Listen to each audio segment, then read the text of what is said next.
Hello guys, it's A99 here and welcome to today's video where we're going to break down and give our predictions for the 2024 SportShedTV charity match. They're doing it the second time. First time was so good they're going to do it again. Whether the tagline is the squeak wool or electric boogaloo, it's up to them. But pretty much what this video will be, we'll go into both teams, Team Mark Hughes Foundation and Team Ronald McDonald House. Look into the different types of battles and go in of how I think the match will go. So without further ado, let's start off with previewing the teams. So we'll start off with the Ronald McDonald House. So starting at fullback, we have the captain, SportShedTV, who was also the captain from last year, obviously wanting a better result from last year's win by the Mark Hughes Foundation. On the right wing, you've got Lockie from the Vault, and on the left wing, you've got Norman from SportShed. The SportShed boys are on different teams this year. It's going to be one battle I'm very excited for. And then you go into the centres, you've got Jake Sidney pairing up with Norman, and you've got Mick from the Cast Patrol teaming up with Lockie. You've got Jake Cairns in at the 6, and you've got Jimmy from the Cast Patrol playing halfback. Now the big boys, the big forwards, you've got Blake Darlow and Ados the Great in at props, and you've got, I'm trying not to butcher this, I've butchered this, I'm sorry mate, who is playing the hooker, who is the final member from Cast Patrol. In the second row, you've got Noah Hill and Gabe, who is the second member from the Vault, and you've got the final member from the Vault, Benji, playing in as the lock. Now we go on to the bench, and you've got last year's man of the match, Jason David, VRTX, who made the kits for the charity match. Bloody good job, to be fair to say, from like being young lads starting it in their garage. You got Mycolo Fekatoa, the NRL roast, you got Entertain House, you got Chris Bettiol, Alexander Interviews, Matty Georges. So that is the team list for Ronald McDonald House, and a lot more partnerships in terms of groups, so a bit more chemistry in there. Very excited to see how the pairing of Darlow and Ados the Great go in terms of the prop roles. Very excited to see how that goes. See if Entertain House off the bench can get another meat pie. Would be cool to see. Jason David, I mean, what can you say? Impact sub, basically playing number 14. He's the Kurt Man of the competition. And it makes sense there because Kurt Man's now at the Bulldogs. So that's really excited to see.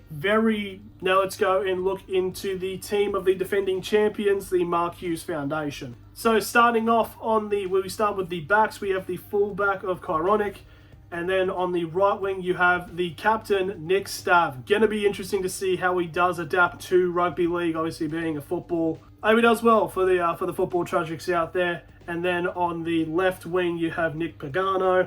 Then you go into the centres, and on the left centre with Nick Pagano, you've got Emilio de Savage, and on the right centre, you've got Brandon Savage. Now, the Savage pairing in the centres,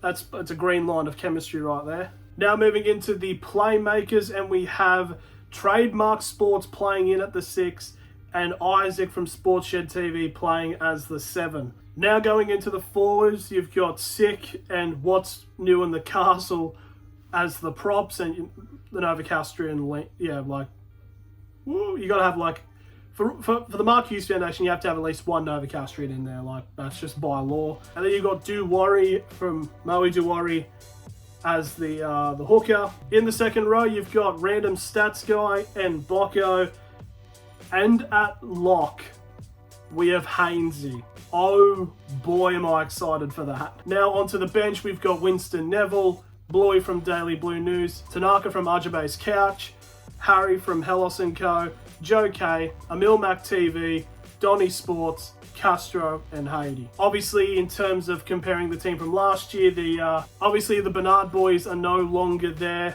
from last year, so it's going to be interesting to see how they can both adapt, Trademark and Josh, in terms of how they can control the game of play to try to replicate the results from last year. Now going into the battles that I'm excited for this match, I mean, you've got to start off with the obvious one in terms of rivalry between Souths and the Roosters. You got Hainsey and Ados the Great.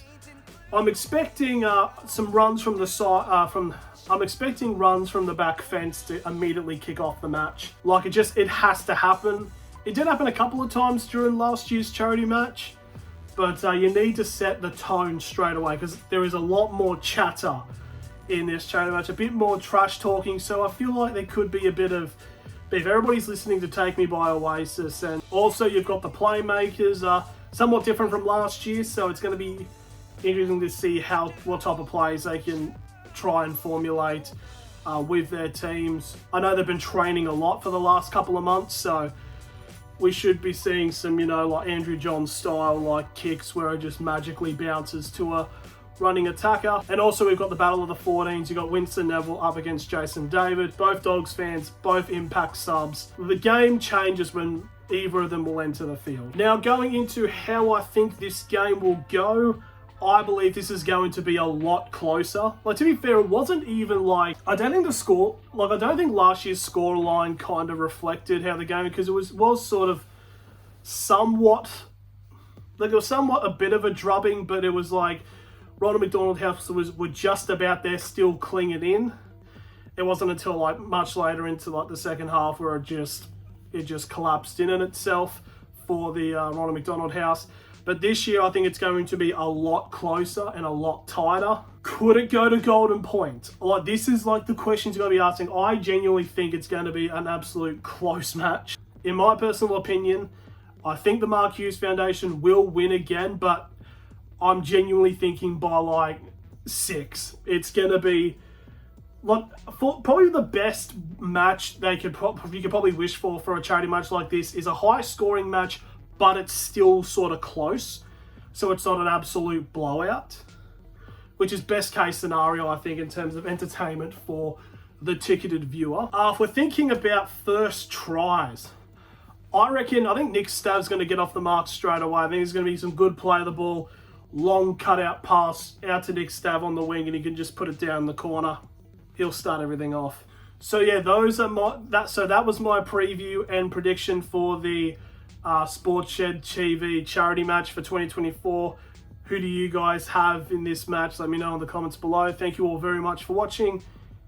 And also, get your tickets, and if you can't go, order the live stream for Saturday.